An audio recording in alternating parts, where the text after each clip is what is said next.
সকাল 10টা রেডি হয়ে চলে এসেছি বাস স্টপেজে বাস ধরবো বলে যাব বাপের বাড়ি। আর আমাদের বাসও চলে এসেছে, আমি বাসও চেপে পড়েছি। তবে প্রথমে একটু বসার সিট পাইনি, দাঁড়িয়ে দাঁড়িয়ে যাচ্ছি, আর এই আমার একটা বসার সিটও হয়ে গেল। আর আমি চলেও এসেছি বিষ্ণুপুর বাস স্ট্যান্ড রসিকগঞ্জে। আমি এখানেই নেমে পড়বো, তারপর টোটোয় করে যাব আমি বাড়ি।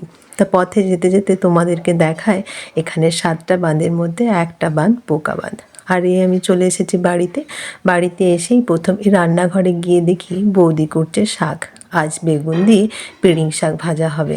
আর এখানে শসা, শাক, আলু, মাংস সমস্ত কিছু ধোয়া রয়েছে। আর এদিকে মা বসাচ্ছে বাঁধাকপির তরকারি।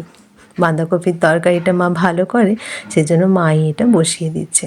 আরও করেছে বেগুন ভাজা, শিম ভাজা, আর শাকটাও কাটা হয়ে গেছে, সেটাও মা ভেজে দিল। আর শেষে বৌদি বসাচ্ছে মাংসটা।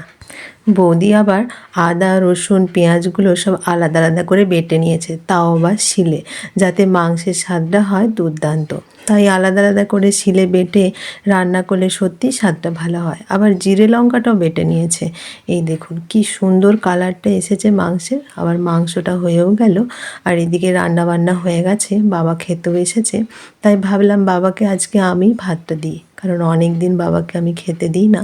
আর আমি সকলের জন্য নিয়ে এসেছিলাম ছানার পায়েস, ভাবলাম সেটাও বাবাকে একটু দিয়ে দিই। কিন্তু বাবা বললে এটা আমি এখন খাবো না, পরে খাবো, এখন রেখে দে। তারপরে আমি খাওয়া দাওয়ার পরে চলে এলাম ছাদে, চারিপাশটা একটু ঘুরে দেখবো বলে। গাছপালা আমাদের এখানে বরাবরই একটু বেশি, তবে এখন দেখছি অনেক ঘরবাড়ি বেড়ে গেছে চারিদিকে।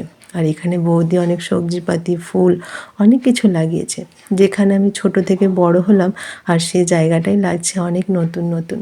আজ তাহলে এই পর্যন্তই, দেখা হবে পরের ভিডিওতে।